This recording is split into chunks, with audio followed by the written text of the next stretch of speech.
কি বন্ধুরা, আশা করি সবাই ভালো আছেন। অনেক দিন পর চ্যানেল সবুজ মনে আপনাদের সকলকে স্বাগত। আজকে চলুন বন্ধুরা, আমার সঙ্গে ঘুরে বেড়াবেন এক প্রত্নতাত্ত্বিক স্থল আসাম গৌহাটি থেকে কিছুটা দূরে। সেটা হচ্ছে মদন কামদেব মন্দির। মন্দির এটা নয়, এটা পাল যুগের কামরূপ রাজাদের তৈরি একটা স্থাপত্য। একটা নয়, এখানে অনেক মন্দিরের ধ্বংসাবশেষ পাওয়া গেছে, যেটা পুরোটাই আর্কিওলজিক্যাল সার্ভে অফ ইন্ডিয়ার তত্ত্বাবধানে রয়েছে।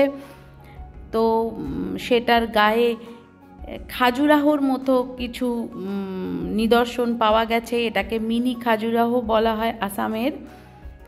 তো এটাকে সংরক্ষণ করা হয়েছে। চতুর্দিকে প্রায় 500 মিটার জায়গা জুড়ে এই মন্দিরের ভাঙা পাথর টাথর ছড়িয়ে রয়েছে। সেটাকে যত্ন করে রাখা হচ্ছে। একটা সংগ্রহশালা রয়েছে, সেটা ছবি তোলা নিষিদ্ধ। সেটা আস্তে আস্তে এই ব্লগের মধ্যেই দেখতে পেয়েছেন, ছবিগুলো একটু লক্ষ্য করবেন।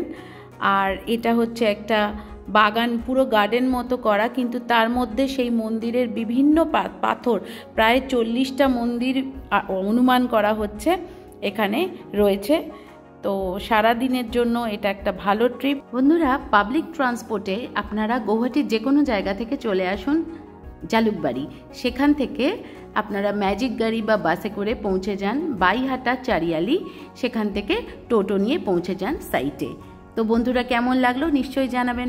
বন্ধুরা, একটা অনুরোধ, যদি ভিডিওটা ভালো লেগে থাকে তাহলে আমার চ্যানেলটা অবশ্যই একটু করে সাবস্ক্রাইব করে দেবেন, আর লাইক কমেন্ট শেয়ার করতে ভুলবেন না। এখন টাটা।